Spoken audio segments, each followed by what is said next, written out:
Good morning, and welcome to our COP28 event dedicated to preserving communities through a coal to nuclear just transition. My name is Jessica Johnson. I'm from Nuclear Europe, and I will be moderating this event. And as you can see, we have three distinguished speakers with us today. Most notably here on the end, Pat Dalzell from Bruce Power, Anna Birchal from Nuclear Electrica, and Jason Hansen from INL.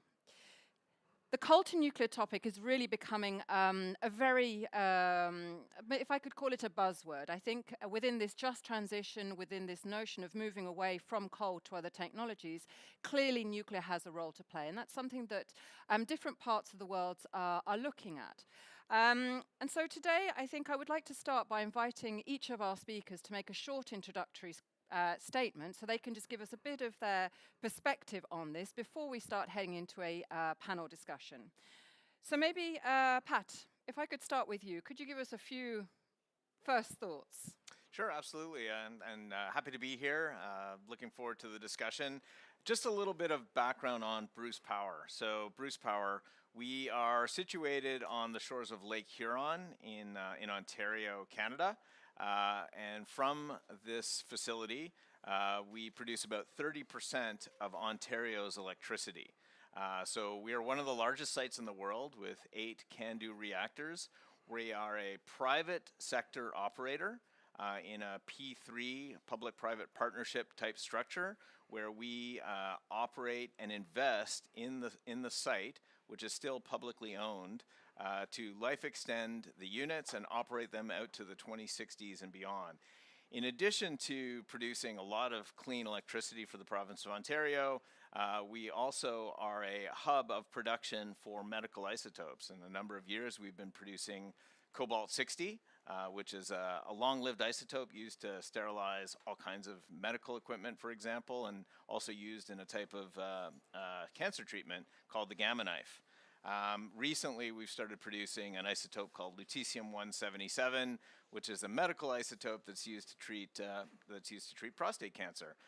So, reason I'm mentioning that is, we're always looking at different ways to innovate and bring forward new applications for the existing infrastructure, which has been so important in Ontario's coal phase-out. And of course now helping to ensure that we're stimulating the economy, creating good jobs, clean air, and now medical isotopes to add value and bring value to existing infrastructure in Ontario. Thank you very much, Pat. If I could now hand over to you, Anna, to give us a bit of the perspective from Europe, because I think Romania really is the pioneer in this kind of coal to nuclear transition in the European region. So if you could say a few initial remarks. Firstly, thank you so much, Jessica, for inviting us here. Obviously, we are incredibly pleased to see that nuclear is regaining its natural role, and including by having quite a good presence here, and more to come. From Romania and from Nuclear Electrica, we are very proud to say that we are the only one in Central Eastern Europe since the very beginning, since more than, early 70s, so 68. We were the one who went with the North American technology, with the CANDU technology. We have 2 units operating, and one of them is going now for the refurbishment. And that will add 30 more years. So practically it's proving by investing in nuclear, even though maybe at the beginning you might say that it's a little bit more expensive, but in the end, when you do a calculation and it's math, it's science, it's not politics, you will see that the source of energy from nuclear is one of the most affordable, cheaper, and quite frankly, reliable source of energy. So Nuclear Electrica is very proud of being the Romanian, not just leading company in the field, but in Central Eastern Europe, we are top in the world. Again, those are the charters. We are operating at the safest level, being up there in the first place.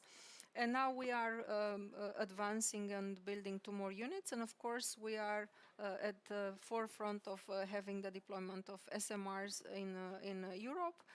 believing that this new technology is a complementary to the traditional builds on the nuclear and will be very complementary to all the other sources of energy. So coming back to Romania, yes, we are having this amazing expertise with more than 27 years now of expertise. And of course, listening to you, I was remembering that in cooperation with you as well and other strategic partners, we are advancing to take the benefits and promote the other benefits from the nuclear, not just in terms of the energy, but on the health, showing that actually nuclear, it's more than just this great source of energy. It's about health, it's about the environment, and quite frankly, and I'm very pleased to see in the last year debate now, as I said, gaining more and more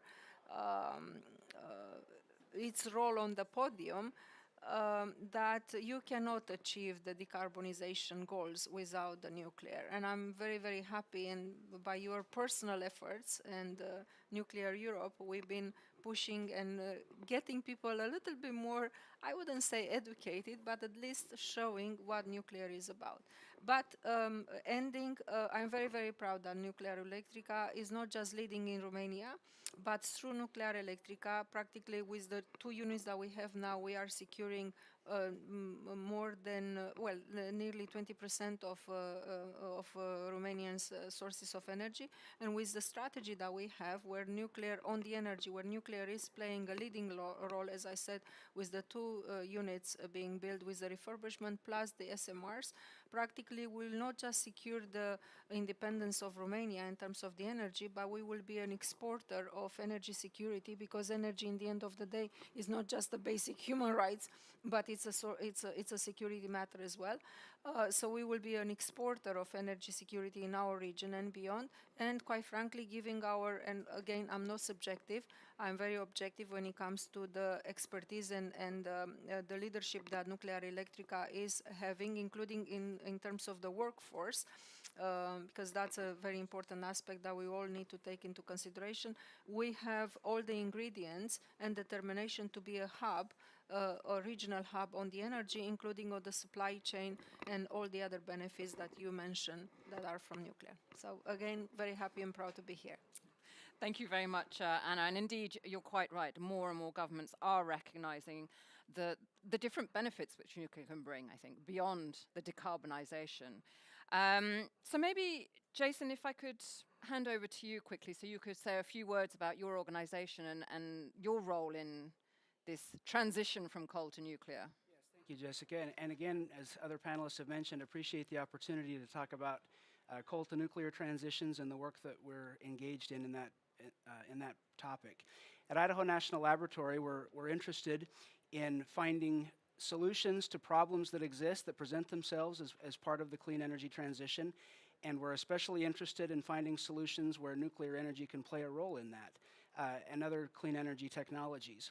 We recently performed an analysis where we looked at benefits and challenges that might exist from converting coal facilities to nuclear facilities.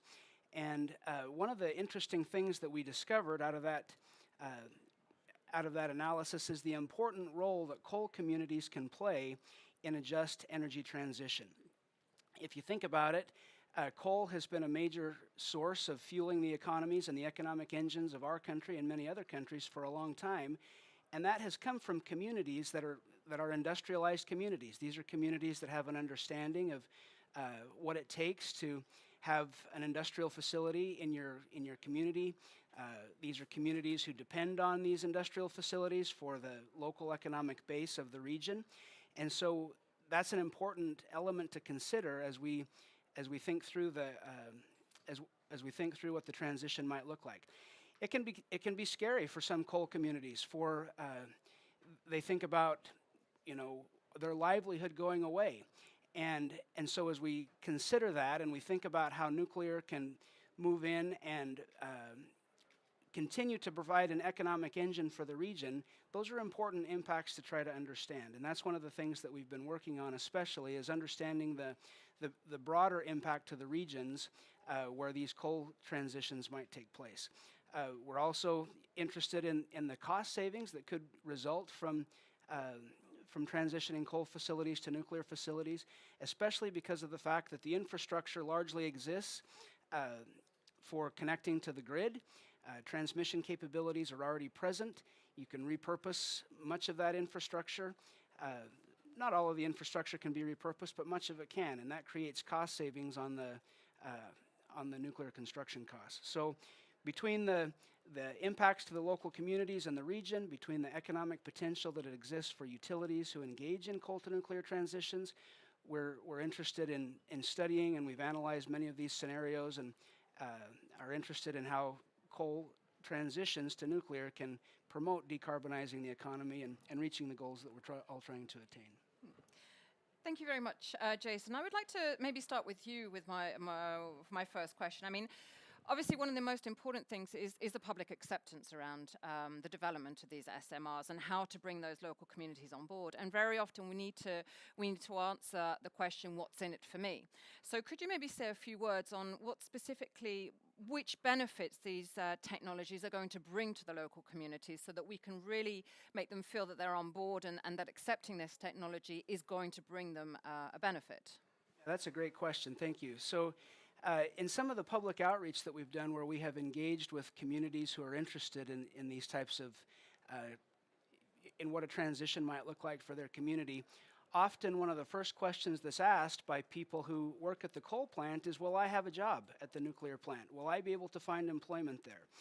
And so when you consider the different types of job functions that exist at a coal facility, and compare those job functions to those that exist at a nuclear facility, there is a lot of crossover that can take place. In our analysis, we discovered that many of the job functions that exist at coal facilities can be transitioned to nuclear job functions with a modest amount of on-the-job training. We're not, many of the coal workers will not have to go through extensive education and uprating of that nature. Much of it can be on-the-job training. And so, first and foremost, displaced coal workers will be able to find employment at the nuclear facility. But the other thing that we found, Jessica, is that the nuclear facilities will employ more people than what the coal facility currently employs. And so as new people move to the area, that creates an engine of economic growth for the region. The coal workers can transition to the nuclear facility, but then in addition, the new employees who move to the area will bring economic impact with them. They'll have, families, households will move to the area. So when you think about the workforce that transitions at the power plant, then there's ripple effects beyond the power plant itself. There are implications in the supply chain that supports the power plant. But then there are also economic impacts in the communities. There's impacts to the local tax base. There's impacts to the education sector. There's impacts to the different sectors of an economy in the region will be impacted by this transition. So to wrap up on that point, Jessica, people are very interested in what those economic impacts might look like. And again, I come back to the point, these are industrialized communities. They're familiar with the business of generating energy and getting it onto the grid, and they're interested in how they might be able to play a role in that and what the economic impacts look like for their regions. Thank you, Jason. And maybe I'd like to turn to Anna, see if you could add a bit more of an insight on this question about the benefits for communities in Romania, particularly in Doicești, where you're planning to deploy an SMR. What's in it for them? Well, Jessica, you actually witnessed, together with myself and Ludmila, my colleague who is present here, and other colleagues from Nuclear Europe, when, as we are in the middle of a hybrid war, you saw how heavy the manipulation and fake news and disinformation is when we were battling for the taxonomy. And on that note, I would like to congratulate you personally and Nuclear Europe and everybody who contribute to actually get the taxonomy done over. You remember when we were counting every single vote, and it's really important to mention how important the taxonomy is, including for the nuclear projects. And probably we need a little bit more work on that front, because we need to push the financial institutions to actually seriously take into consideration financing the nuclear power projects. So when we have such a heavy manipulation, going back to Romania and not just to Deutsche, but if you allow me 1 minute, I will go back to our nuclear power plant in Černá-Voda. Through a very hard work and commitment from the very, very beginning, we've been involved in the community, embracing the community and allowing the community to embrace us. And that's not just being present with several projects, which they are very important, from the infrastructure, from building the hospital or building a school or helping with a park or a bridge or water management infrastructure or heating infrastructure. Those are very, very important in the local communities. But it's more beyond that. It's actually making you being part and allowing them to see you and embrace you, as I said, as being part of the community and growing together. So we never been, and we have, because we've been operating, as I mentioned, at the highest level of security and safety for more than 27 years. Of course, in Romania, we are very lucky to have that public acceptance quite good in terms of the percentage where people are supporting the nuclear projects. But even with that in mind, we never been complacent, and we always work very hard to really show that the community is very important for us. So based on what we've been doing in Černá-Voda, obviously we use that very good example in Deutsche. Especially that you had so many nonsense, I apologize for the language, where you had also lots of smears, that it's an experiment, that's in that and that. We all know that that's absolutely not true.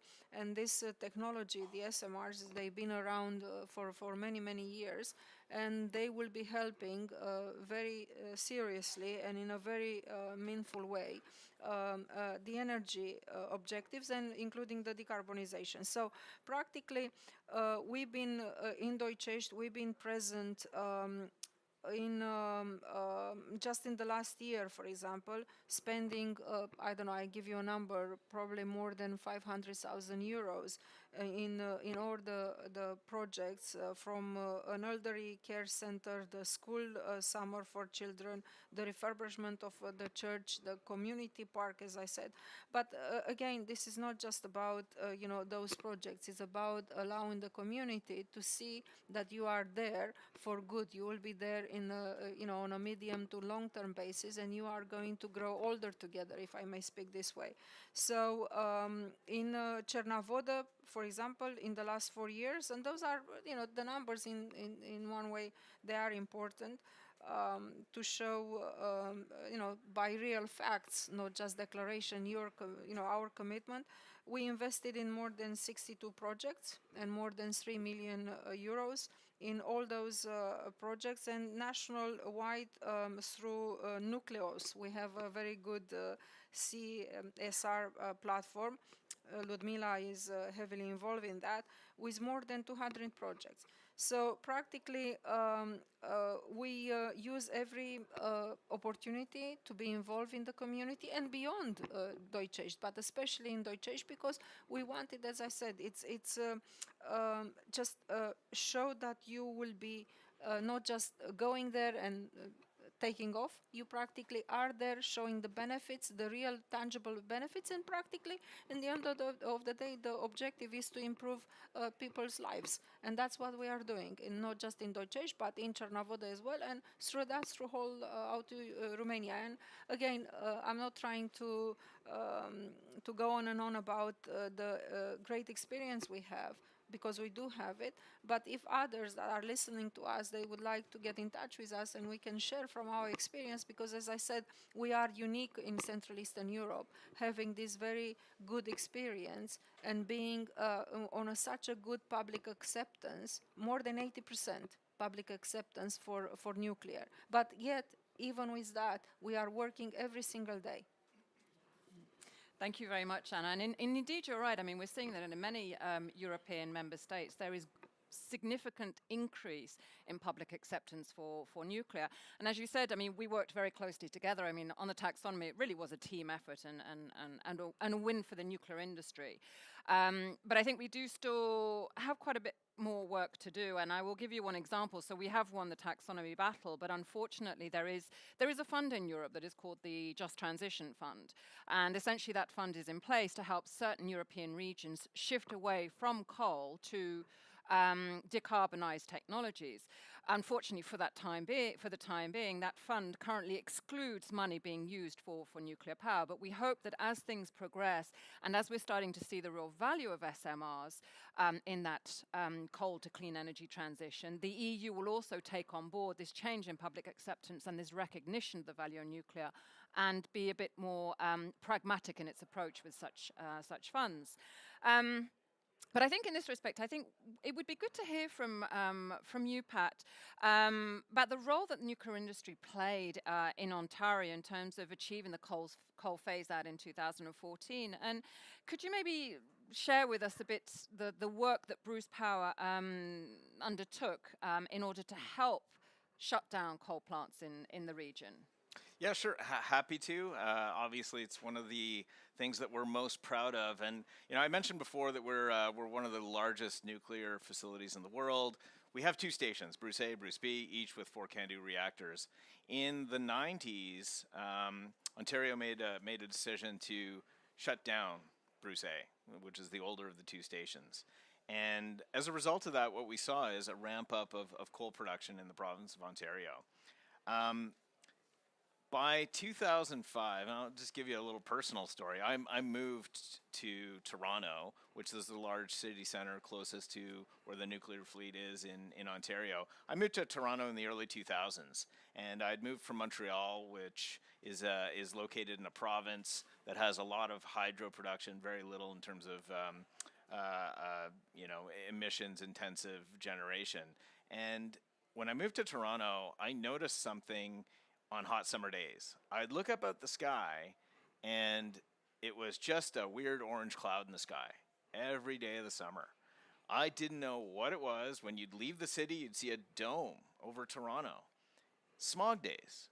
We had 55 smog days in 2005. 55. That was the whole summer. You couldn't look up at the sky and see a blue sky. It was orange every day, smog. The province made the decision, and as jurisdictions around the world are looking at phasing off coal, Ontario was looking at this 20 some odd years ago, and they said, we have to do something about this. This is unacceptable. So, and all governments, all parties have embraced this. There was a decision to phase off coal for electricity production. What we did at Bruce Power is we brought Bruce A back online. We refurbished our units 1 and 2, brought units 3 and 4 up to power, and by 2012 we had the whole station back online.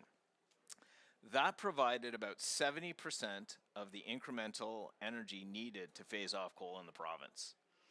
Pickering, they brought some units back online as well. Together with OPG and Bruce Power, we provided through nuclear production over 90% of the energy needed to phase off coal.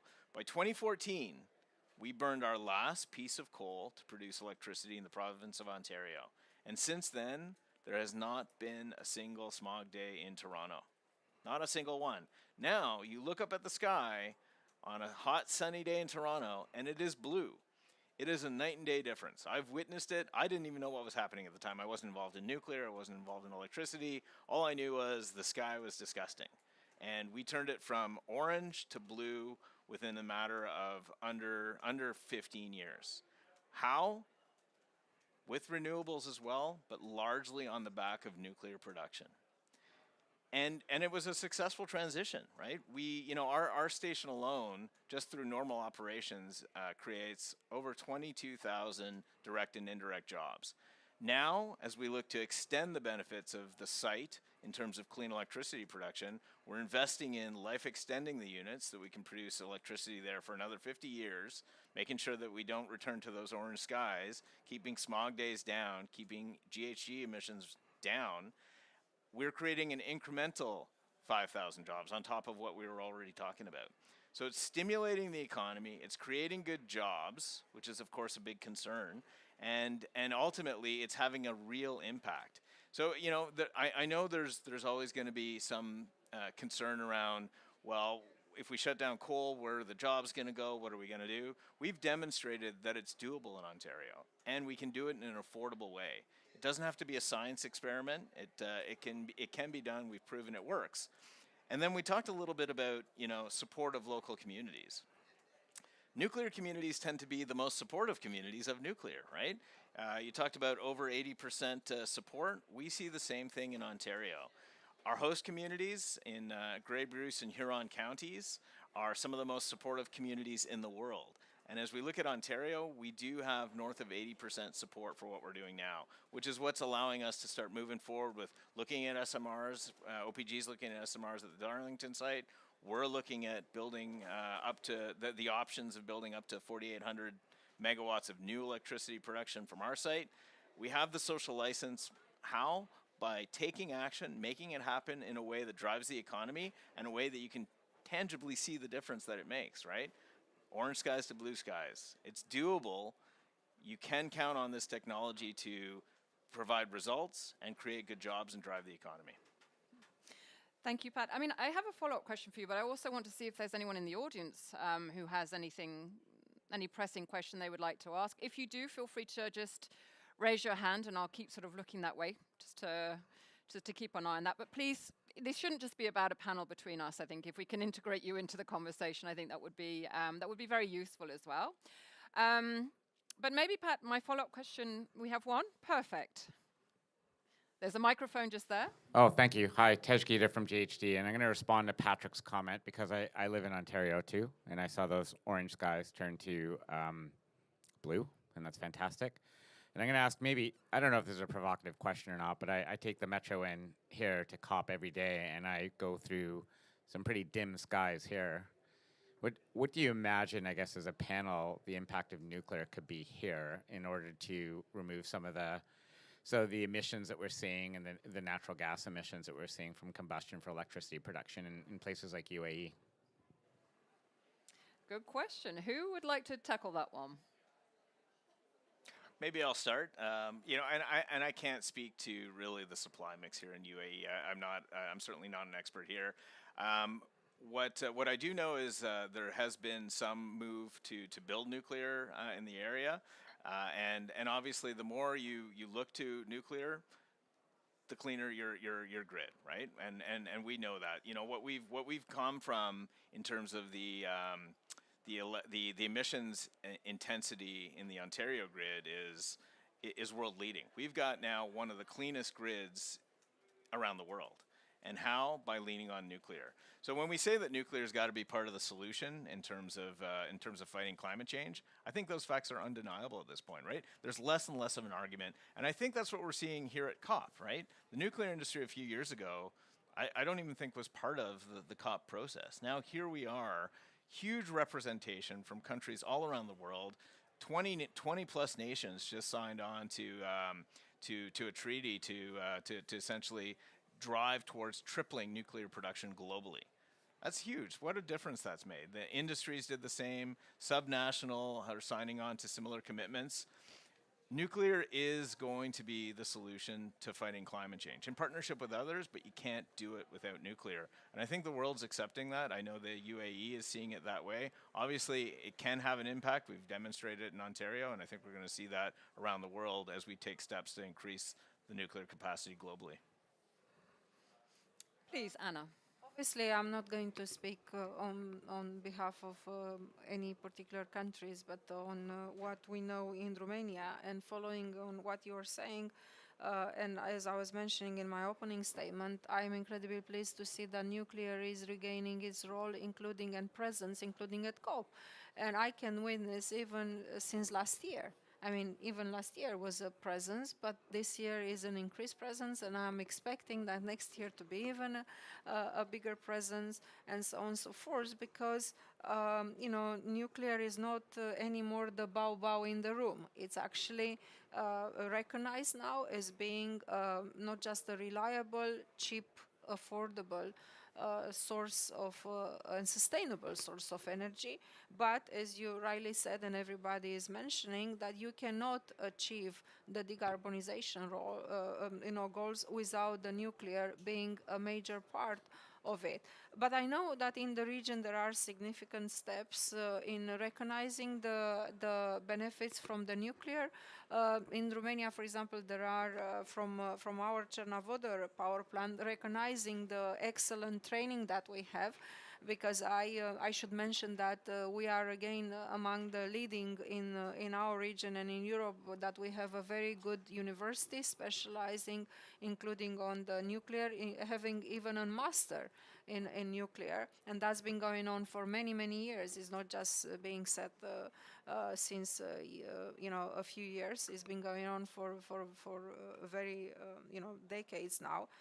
We actually have now a simulator for the SMR, so we are offering training for the SMR technology, because it's very important to have that. But a lot of experts from our nuclear power plant, they've been working on the Baraka nuclear power plant, for example, in the region. So as I said, I'm very pleased, and Romania is part of the efforts that you mentioned, including on tripling the efforts on the nuclear. So all in all, I do believe that not just in the region, but internationally, globally, the nuclear is as I said, regaining its place. And the time is on our side now as an industry. But that's not going to stay longer unless we are continuing to show the real benefits from the nuclear, including, look, I was a few weeks ago, I went to the office in Vienna, and you know what? I witnessed a great presentation, and it was a great surprise to myself as well. And I am praising myself of being one of those people who actually like to read and get knowledge. That's why I mentioned nuclear, the benefits from nuclear. They are not public statements or political statements. No, they are actually science. The benefits are from science, and it was shown to me how you actually can predict the water, where the water is and how old is the water. If it's 100 years old, which is not that old, to 10,000, years, millions of years old. And then you can actually see where the water is, and it's not just preserving the water, but actually finding new sources of water, especially in the areas where the water is so much needed. So again, this is another benefit from the nuclear, recognized all over the world. And I think that actually kind of reminds me of a great quote that came out of the event last Saturday. It was by the Deputy Prime Minister of Sweden, Ebba Busch, where she very simply summarized her intervention by saying, a little less politics, a little more physics. And I think that really does kind of summarize just what you were saying. It's about the science, and that's what we need to start implementing, is the science. I'm very pleased because I see a lot of youth involvement in promoting the nuclear all over the world, not just in Romania, where again, like in Canada, we have a very good public acceptance. But everywhere I'm going, I see that the youth are being engaged and understanding the benefits of the nuclear overall. And that's a really, really good positive sign. Indeed it is. And maybe now I can turn to you, Jason. Can you give us specifically some reasoning as to why existing coal sites are so interesting for SMRs?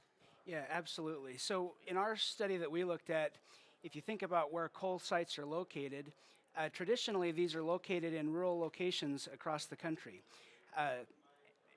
As I mentioned in my opening remarks, because of how they're distributed, coal facilities are oftentimes the primary economic engine in these smaller communities.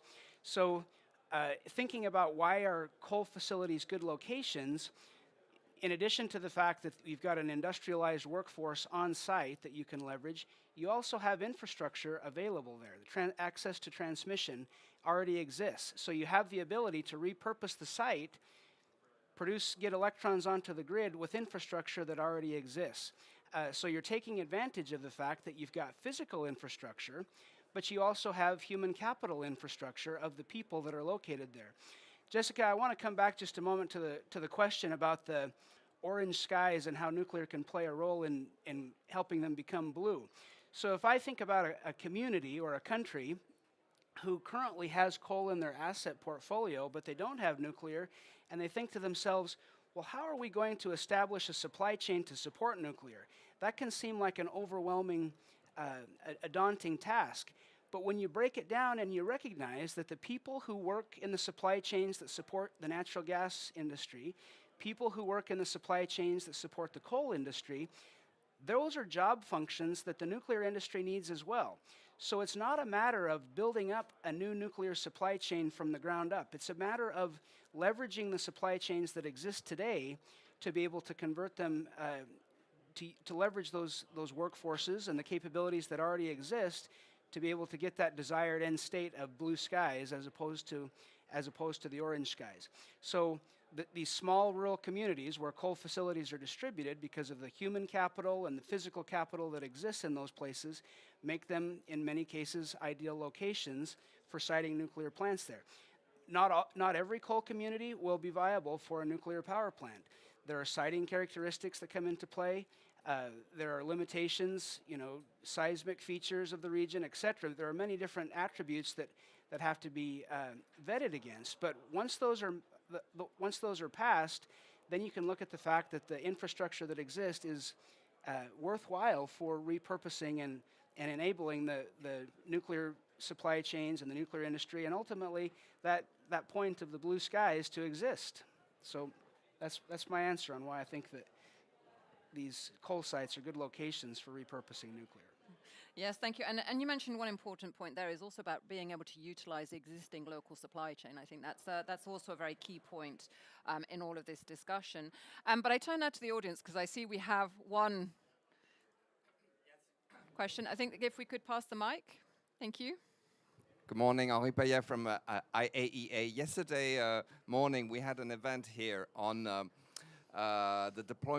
speed of deployment of nuclear. The event was entitled, Is Nuclear Deployment Too Slow for Net Zero? And the discussions we had with the representatives of Sweden, France, US, and China essentially revolved around larger reactors. But for repurposing coal facilities, small modular reactors tend to be the right size, the right solution.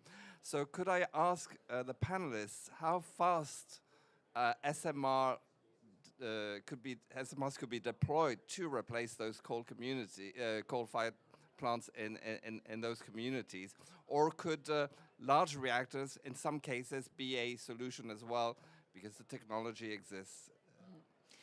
Thank you, Henri. And maybe if I could turn to Anna first on that question. Well, we have a great example in Romania. As I said, we have 2 units in place. We are building 2 other units, and we are at the forefront in deploying the SMR. And actually, the SMR is the site in Doicești, is on an old cold facility.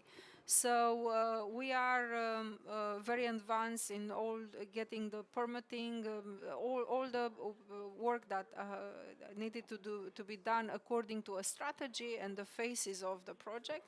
But if I could speak about the benefits of the SMR's technology, yes, as we all recognize this, each country needs to see what they need and what is according to their energy strategy. In Romania, we have, and I'm pleased for that matter to see the developments at the EU level, because if I get the title right, we've been, it's been quite a heavy development now to have the European Commission officially announce last month the creation of the SMR Industrial Alliance dedicated to the small modular reactors that will focus on accelerating the deployment of those technologies and ensuring a EU supply chain, including a skilled workforce. So you see now the efforts, of course, Romania, and I'm very proud to see that Romania Nuclear Electrica, we've been at the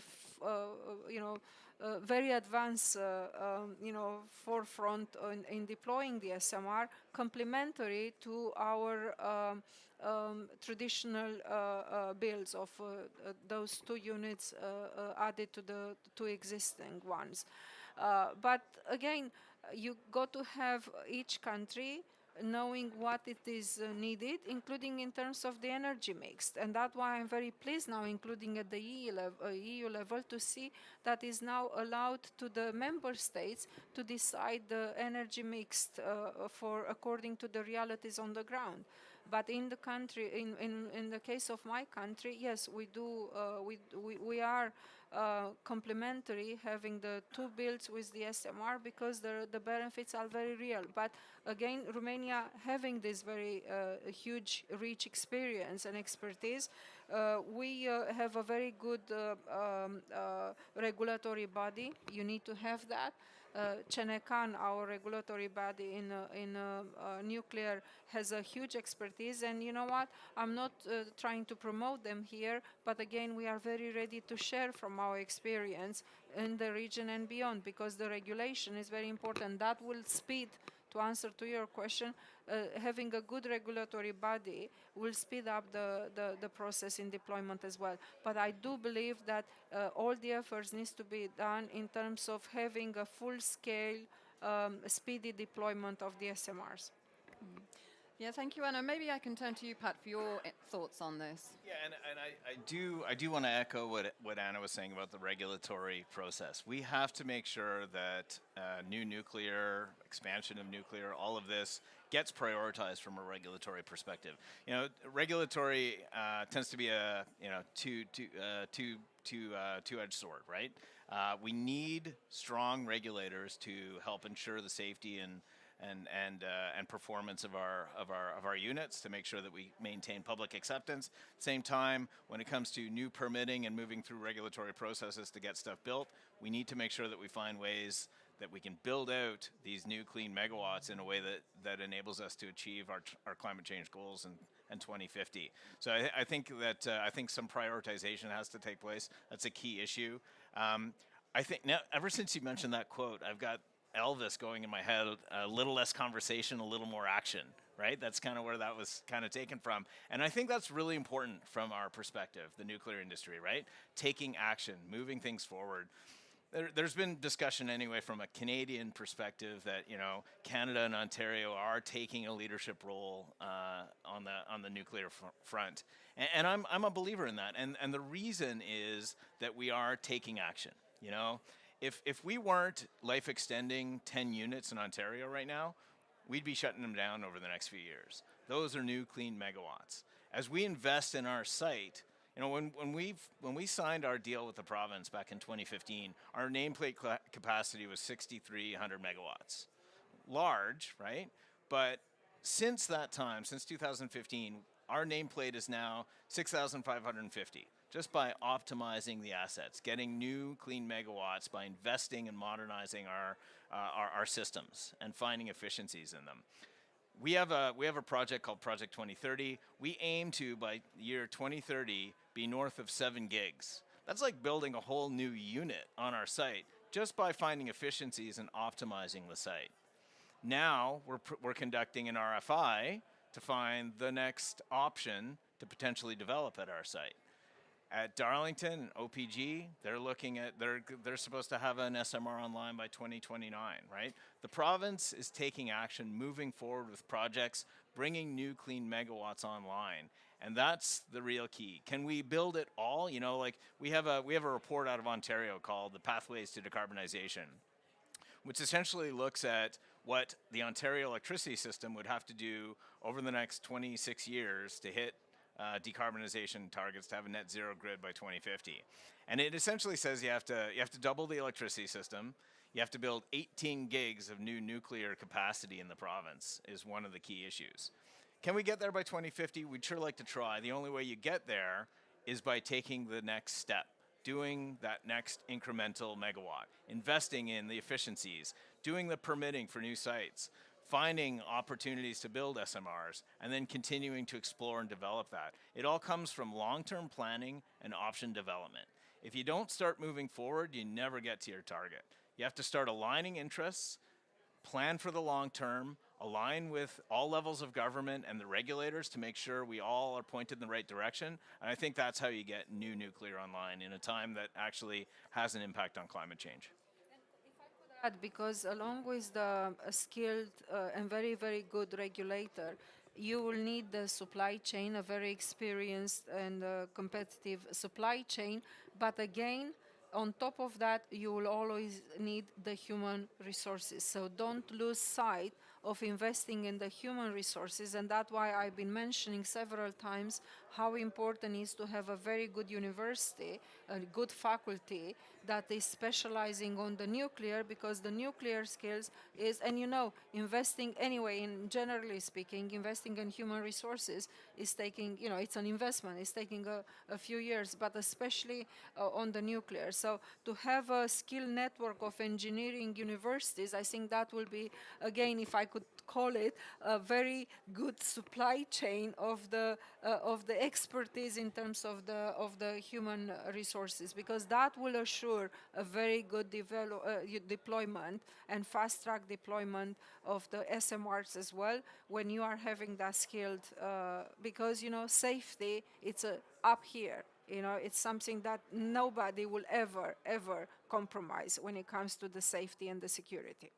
Yeah, and thank you for that. I mean, skills, I think, is a very important point in all of this. But I would also like to turn to you, Jason. I mean, first of all, with relation to this question, your thoughts on what an ambitious but realistic timeline is for the rollout of these SMRs. But then also your thoughts on, even if the selected reactor technology comes from outside of the region where it's going to be built, what do you think are still going to be the benefits that that technology is going to bring to the local supply chain? If you could cover both. Yeah, so on the topic of speed of deployment, I think an important point to consider, and you brought this up, Jessica, earlier when you mentioned the European Fund to Support Clean Energy Transitions. Recently, in the United States, there has been legislation passed to support this as well. And that is the importance of recognizing that in these energy communities, there's an advantage of transitioning in energy communities. So if there's policy support to try to enable and facilitate that, I think that will go a long ways to support the speed of deployment is what you're talking about. Another aspect of speed of deployment is taking advantage of economic forces. And what I mean by that is structuring procurements in a way where market signals can be sent to the investors that are in the supply chain of stability. That you know, if you can harness the market power of large procurements, of being able to purchase and procure a number of reactors at a time from a single vendor, that sends an incredible economic signal to the supply chain that the industry can develop around that, because there is because there are these contracts in place based on these large procurements.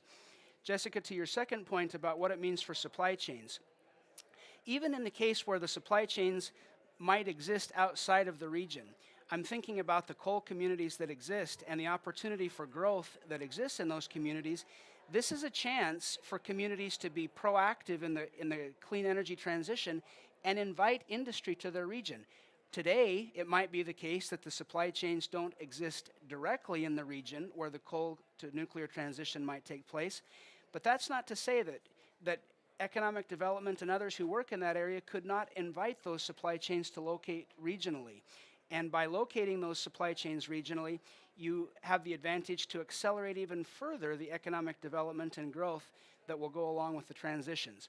So, you know, just to wrap up on that, the policy support, taking advantage of what we know about large procurements and purchases on quantity, and then also opportunities for local communities due to economic development of bringing the supply chains to the region, I think will all contribute to the speed of deployment and making the transition possible. Yeah, and if I could just add on to what Jason just mentioned, it can happen. You know, when our current CEO joined Bruce Power and we started down our life extension project, he made it a focus of our organization to ensure that the supply chain started locating in our area. So, I mean, it is a very domestic supply chain. Can do. We've got a recapitalized supply chain as we move through our refurbishment program across Ontario. You know, all the manufacturing. I mean, 99% of the spend that we are putting into our nuclear fleet is domestic. It stays in Canada. But regionally, we wanted to see that impact actually impact our very local rural Ontario communities. And so, as of this year, we started this life extension program in 2016. We've seen 60 businesses from our supply chain locate locally. Not that they bring their whole business to the area, but they'll open offices, they'll hire people, they'll get some manufacturing done, and that resonates with folks locally, right? And that's the impact that nuclear can have. It does support communities, it does create good jobs, and ultimately it comes down to the proponents looking to build these projects to make sure that their supply chains do that, right? And we all know one of the biggest challenges to fighting climate change is the cost. So, if you start looking at everything as just what's the levelized cost of the next megawatt, you won't get very far. But when you start creating an economic impact story around it, and you talk about the benefit to communities, the benefit to not only ratepayers but the taxpayer, and the economic net positive that comes from it, it's a much more compelling story to tell. And when you start really making that a local story, you get your communities embracing it, you get the economy supported there, and you get the biggest support you can from the people who are closest to the plants. And that's what leads to other communities asking for a similar drive in their communities, similar opportunities in their communities. And that's how this industry grows. Just, to build on that point, there's a strong economic feedback associated with what he's talking about. The momentum that exists, the economic growth that exists, will facilitate further speed in the transition in bringing the technologies to net zero capabilities. So, yeah, the feedback loop is tremendous. Yeah, and talking about communities, Anna, I'd like to hear a bit more from you about Romania's preserving communities through a coal to nuclear just transition. Obviously, Jessica, replacing coal with nuclear power and renewable energy sources is the pathway to secure the decarbonization of our energy mix and maintaining jobs and domestic supply chain in a sustainable manner. And it is very clear that, for example, with the SMR, and I mentioned that the plant that we have in Doicești is on a coal plant, old coal plant. So it's very clear that we are not going to achieve the decarbonization goals without nuclear playing a major role, as we all been saying. And in our case, for example, the objective to retiring all the coal capabilities by 2032, that's doable with the nuclear playing a very major role. So Romania, obviously, we've been sharing our nuclear expertise in the region. We've been supporting the energy needs to Ukraine, to Republic of Moldova, and during those very difficult times. And we've been taking a leading role in just deploying, if I could say, and sharing and showing our expertise in our region and beyond. We are in close contact with friends from Poland and so on and so forth. And at the EU level, you know that we've been playing and we are doing our part in promoting the nuclear, because practically those technologies are able to meet the country's goal and bring multiple social economic benefits in the communities. But if you show a success story in one community, that will replicate, and in the speed of the social media nowadays, that success story is just a story that will be a story to be forward by others. But in our case, we have employees in Cernavodă which came from families of former workers in Doicești coal plant. So it's another example of generations that they've been working in our original nuclear power plant, and now they are going to Deutsche, to another community. So from one community going to another community. What does it show? That shows the experience, the expertise, but the trust as well. That, you know, when you build a community in Cernavodă, I've been sharing with you the efforts that we've been doing in a constructive way to be part of the community, now going to the others. So practically, to sum up, because the time is very tight, we are very proud to promote the importance of the industrial sustainable partnership with the major beneficial impact on reducing the carbon footprint by also in preserving and supporting the community's economic development.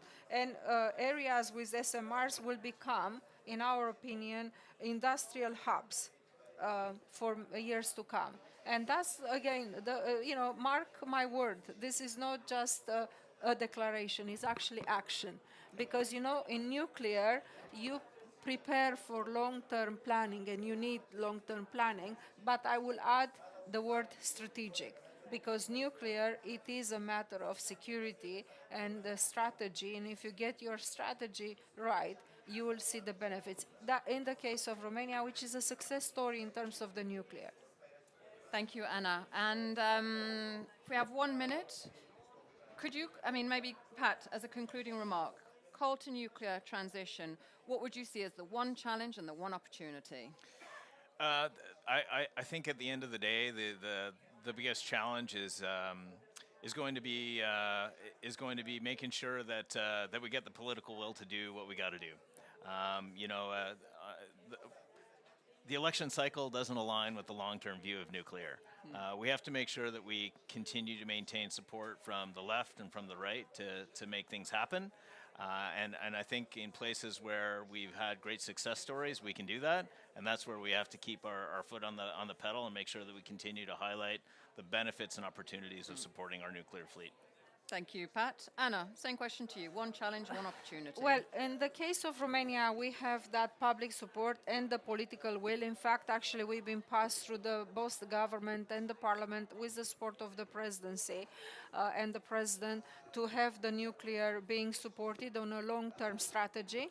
Well, the challenge but the opportunity at the same time is the financing, where people should not look at what you spend on the nuclear projects to just look at the beginning, you know, because yes, they are a little bit more expensive, but I will argue, comparing to what and to what type of projects. I will argue actually that in the end of the day, if you look rightly and you do the real math in terms of the science, not political populist declarations, you will see that actually investment in the nuclear projects is actually a very good investment, not just in the present, but in the future of having not just achieving those decarbonization goals in terms of the climate change, but actually providing a very reliable, affordable source of energy. Challenge and opportunity at the same time is actually to continue to show the benefits of the nuclear, including in the hydrogen production, because we forgot to mention that. That's another example where you have a very good benefit of the nuclear. So, practically, to sum up, I think the nuclear is regaining its role, its momentum, but we should not be complacent about it, because where I am, and this is my personal view, having 20 years of experience in public service, I am a little bit concerned of the upcoming EU elections, and I would like the energy especially, and nuclear in particular, to not be the topic of the populist or of the extremist to be misused and in the disinformation manner. No, but we need to show what energy is, that the energy is in the end of the day a basic human right, and the nuclear playing its major role along with the other sources of energy, which we are not in competition. We will be complementing the need of providing that source of a reliable, sustainable source of energy. Thank you, Anna. And indeed, you're right. At the EU level, we hope it should no longer be a question of either or, it should be a question of and. Jason. Same question?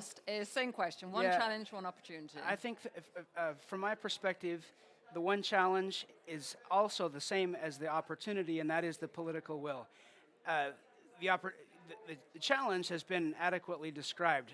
I would like to add to what the opportunity is in terms of the political will, and that is as we begin to understand better what are the economic benefits for communities and allow the communities to participate in the conversation, that will influence policy and that will influence the political will. So that's why I see the same challenge that we have from another perspective is also the opportunity, which is to facilitate the conversation between energy communities and policymakers who represent them to try to get the political will moving in the direction that supports a clean and just energy transition. Thank you, Jason. Thank you very much to our speakers today. I think they deserve a round of applause. So, And thank you to you. Enjoy the rest of COP, and let's hope that next year we build even more upon this growing momentum in favor of nuclear. You Thank bet. you.